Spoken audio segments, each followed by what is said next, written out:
ভগবান শ্রীকৃষ্ণ একটি ছোট্ট উদাহরণের মাধ্যমে আমাদের বুঝিয়ে দিয়েছেন কিভাবে আমরা সম্মান অর্জন করতে পারি। আপনি কখনো পলাশ ফুল দেখেছেন?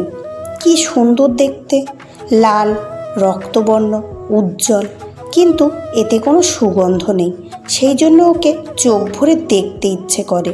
দেখবেন এই ফুলকে কোনো পুজোতেও ব্যবহার করা হয় না, এই ফুল দিয়ে মালাও বানানো হয় না। সেই রকমই আমাদের জীবনেও এমন অনেক ব্যক্তি রয়েছেন যাদেরকে সম্মান অর্জন করতে হয়। যদি আপনি কোনো উচ্চ বংশে জন্ম নিয়ে থাকেন এবং আপনার কাছে সব কিছুই থাকে, ধন ঐশ্বর্য থাকে, সব কিছু আপনি আগে থেকেই পেয়ে গেছেন, তাও কিন্তু এই সংসার আপনাকে সম্মান দেবে না।